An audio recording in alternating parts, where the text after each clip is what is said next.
ஸ்ரீ சுந்தரகாண்டம் 41ஆம் சர்க்கம். கிங்கரர்கள் வதம்.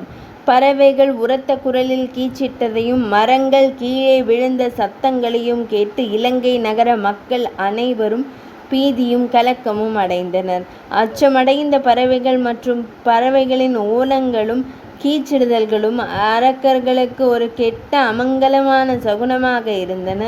அந்த சத்தங்களினால் உறக்கத்திலிருந்து விழித்து எழச் செய்யப்பட்ட கோர முகம் கொண்ட அரக்கிகள் தங்கள் முன்னால் சேதப்படுத்தப்பட்ட தோட்டத்தையும் அந்த பெரிய குரங்கையும் தங்கள் முன் கண்டனர். அந்த அரக்கிகளை பார்த்ததும் சக்தி படைத்த வீரமுள்ள ஹனுமான் அவர்கள் மனதில் அச்சம் விளைவிக்கும்படியான ஒரு பெரிய வடிவத்தை எடுத்து கொண்டார். அந்த சக்தி வாய்ந்த மலை போன்ற தோற்றம் கொண்ட ஹனுமானை தங்கள் முன் பார்த்த அந்த அரக்கிகள் சீதையிடம் வினவினர். யார் இந்த ஜந்து? யாரை சேர்ந்தவன் இவன்? எங்கிருந்து இங்கே வந்திருக்கிறான்? இங்கு அவனுடைய நோக்கம்தான் என்ன?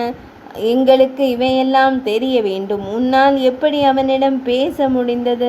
அழகானவளே, அவன் உன்னிடம் பேசியது உண்மைதானே? இது பற்றிய உண்மைகளை எங்களிடம் கூறுவாய். உனக்கு எந்த தீங்கும் வராது. அப்போது தன் உயர்ந்த உள்ளத்தைப் போலவே சிறந்த தோற்றமும் கொண்ட சீதை அவர்களிடம் இவ்வாறு கூறினார். தாங்கள் விரும்பும் எந்த வடிவத்தையும் எடுத்துக்கொள்ளும் அரக்கர்கள் விஷயத்தில் நான் என்ன கூற முடியும்?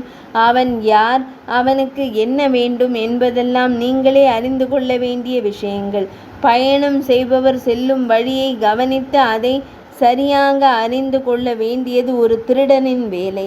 தான் விரும்பிய வடிவத்தை எடுக்கக்கூடிய அரக்கர்களை போன்றவன்தான் அவன் என்று நான் நினைக்கிறேன். அவனுடைய சக்திகள் என்னவென்று எனக்கு தெரியாது. நானும் அவனால் அச்சுறுத்தப்பட்டிருக்கிறேன். சீதையின் வார்த்தைகளை கேட்ட அரக்கிகள் மிகவும் வியப்படைந்தனர். நிகழ்ந்த எல்லாவற்றையும் பற்றி தகவல் தெரிவிக்க சிலர் ராவணனின் அரண்மனைக்கு விரைந்தனர். எந்த வடிவத்தையும் எடுத்துக்கொள்ளும் வல்லமை பெற்ற அந்த பயங்கரமான பிராணியை பற்றிய எல்லா விவரங்களையும் கோரமான முகம் கொண்ட அரக்கிகள் ராவணனிடம் தெரிவிக்க தொடங்கினர்.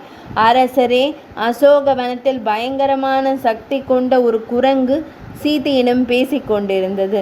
நாங்கள் எவ்வளவோ கேட்டும் ஜனகரின் செல்வியான அழகிய சீதை அந்த குரங்கை பற்றி எதுவும் கூற மறுக்கிறார்.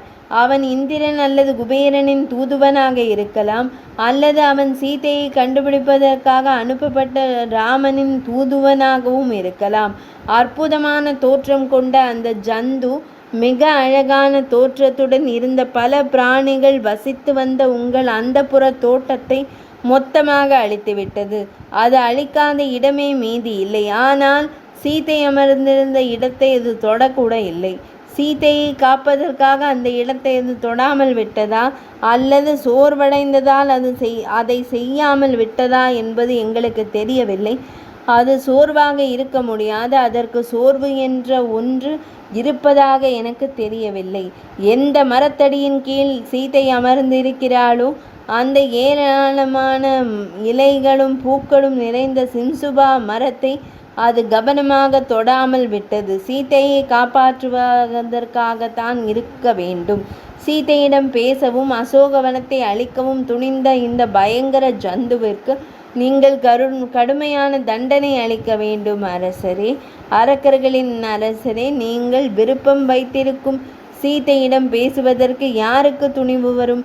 அவ்வாறு செய்ய துணிபவன் அவன் வாழ்க்கையின் இறுதி கட்டத்தில் இருக்கிறான் என்றுதான் பொருள். அரக்கிகளின் வார்த்தைகளை கேட்ட ராவணன் கோபத்தினால் விழிகளை உருட்டிய போது அவன் கண்கள் யாக குண்டத்தில் எரியும் தீயை போல் தோற்றமளித்தன. மிகவும் கோபம் கொண்ட ராவணனின் 2 கண்களிலிருந்தும் எரியும் விளக்கிலிருந்து எண்ணெய் துளிகள் விழுவது போல கண்ணீர் துளிகள் விழுந்தன. கிங்கரர்கள் என்ற பெயர் கொண்ட எல்லா விதத்திலும் அவனுடைய உண்மையான சீடர்களான ஒரு பயங்கரமான அரக்கர்கள் கூட்டத்தை ஹனுமானுடன் போரிட்டு அவருடைய தவறான செயலுக்காக அவரை தண்டிக்கும்படி ராவணன் உத்தரவிட்டான். உடனே பெருத்த வயரும் கூரான பற்களும் பயங்கரமான தோற்றங்களும் பெரும் சக்தியும் கொண்ட பயங்கரமான அரக்கர்கள் சுத்தியல்கள், ஆணிகள், பதிக்கப்பட்ட கம்புகள் ஆகிய ஆயுதங்களுடன் ஹனுமானை பிடிக்க அரண்மனையிலிருந்து கிளம்பினர். எரியும் நெருப்பை நோக்கி விரையும் விட்டில் பூச்சிகளைப் போல் அவர்கள் வரவை எதிர்பார்ப்பது போல் வாயிற்கதவு அமைந்திருந்த கோபுரத்தின் மீது அமர்ந்திருந்த ஹனுமானை நோக்கி அவர்கள் ஓடினர். அவரை அவர்கள் பல்வேறு வடிவங்கள் கொண்ட கட்டைகளாலும் தங்க முனை கொண்ட உலக்கைகளாலும் சூரியனை போன்று ஒளிவிடும் அம்புகளாலும் தாக்கினார்கள். ஈட்டிகள், ஆணிகள் பதிக்கப்பட்ட கம்புகள், வாட்கள், இன்னும் பல ஆயுதங்களுடன் இருந்த அவர்கள் வெறியுடன் ஹனுமானை சூழ்ந்து கொண்டனர். தோற்றத்தில் மலை போன்று இருந்த சக்தியால் ஒளிர்ந்த ஹனுமான் உரத்த குரலில் கர்ஜனை செய்து கொண்டே தரையை தன் வாளால் அடித்தார். வாயுவின் குமாரர் தன் உடலை மிகவும் பெரிதாக ஆக்கிக் கொண்டு கைகளை தட்டுவதன் மூலமும் கர்ஜனை மூலமும் இலங்கையின் அடித்தளத்தையே அதிர வைத்தார். ஹனுமான் தன் கைகளை தட்டிய ஓசை வானத்தில் இருந்த பறவைகளை நடுங்க வைத்து அவற்றை தரையில் விழ வைத்தது. பிறகு அவர் உரத்த குரலில் கூறினார், ராமரின் வெல்ல முடியாத வலிமை போற்றி. சக்தி வாய்ந்த லக்ஷ்மண சுவாமி மற்றும் ராமபிரானின் பாதுகாப்பில் ஆட்சி செய்து கொண்டிருக்கும் சுக்ரீவர் ஆகியோரின் புகழ் போற்றி. நான் அந்த ராமருடைய ஊழியன் ஹனுமான். வாயுதேவனின் குமாரனான நான் எதிரிகளின் சேனைகளை அழிக்கவும் அநேகமாக எதையுமே மிக எளிதாக நிறைவேற்றவும் உள்ள வல்லமை படைத்தவன். நான் பாறைகளாலும் மரங்களாலும் பல்வேறு வழிகளில் தாக்குதல் நடத்தும் போது 1000 ராவணர்களாலும் என்னை போரில் எதிர்கொள்ள முடியாது. எல்லா அரக்கர்களும் தங்கள் கண்களை அகல விழித்து பார்த்து கொண்டிருக்கும் போதே நான் இலங்கையை அதிர வைத்து சீதையை சந்தித்து அன்னை சீதையுடன் உறவாடி அவருக்கு வணக்கம் செலுத்திவிட்டு என் பணியை முடித்துவிட்டு திரும்புவேன். ஹனுமானின் உரத்த கர்ஜனைகளை கேட்டும் சூரிய அஸ்தமனத்தில் போது வானத்தில் இருக்கும் மேகம் போல் உயரத்தில் அவரை பார்த்ததும் அந்த அரக்கர்கள் நடுங்கி போனார்கள். பிறகு தங்கள் தைரியத்தை திரும்ப பெற்ற சில அரக்கர்கள் தங்கள் எஜமானரின் கட்டளையை நினைவு கூர்ந்து ஹனுமானை தங்கள் பயங்கரமான ஆயுதங்களால் அடித்தனர். அவர்கள் தைரியத்துடன் ஹனுமானை எல்லா புறங்களிலிருந்தும் சூழ்ந்து கொண்டார்கள். கதவு கோபுரத்தின் இருந்து ஒரு பெரிய இரும்பு உலக்கையை கையில் எடுத்து கொண்ட ஹனுமான் எல்லா அரக்கர்களையும் அந்த உலக்கையால் அடித்து கொன்றார்.